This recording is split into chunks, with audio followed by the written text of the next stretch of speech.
అబ్బా ఆకలిగా ఉంది. ఏం చేసుకుందాం? పోనీ భారతిని చేయమందామా? వద్దులే, తను చదువుకుంటుంది, మనమే ఏదైనా చేసుకుందాం. అబ్బా ఏం చేస్తున్నావు అక్క? ఏం కోస్తున్నావు? ఏం లేదురా, ఆకలేస్తుందని సలాడ్ చేసుకుంటున్నాను. ఏమక్క అంత నీరసంగా ఉన్నావు? అస్సలు బాగోలేదురా, నించోడానికి కూడా ఓపిక లేదు. అయ్యో అవునా అక్క? సరే ఇవన్నీ వదిలేసే, నువ్వు రా రెస్ట్ తీసుకో. రా ఇలా కూర్చో, రెస్ట్ తీసుకో. మా చెల్లి ఎంత మంచిదో, ఇన్ని రోజులు నేనే తప్పుగా అనుకున్నాను. అయ్యో పిచ్చక్క, కాళ్ళు నొప్పి వస్తే నాకు చెప్పాలి కదా, నేను ఏదో ఒక ఐడియా ఇస్తాను. ఏంటో ఇలా కట్ చేయక్క, ఇలా అయితే ఏ కాళ్ళు నొప్పి రాదు. ఓకేనా?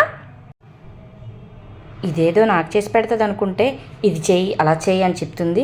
దొంగ మొహం, దీనికి ఎన్ని తిట్టినా పాపం లేదు. బాగైందా? ప్రతిదానికి ఓవర్ ఎక్స్ప్రెషన్. ఇప్పుడు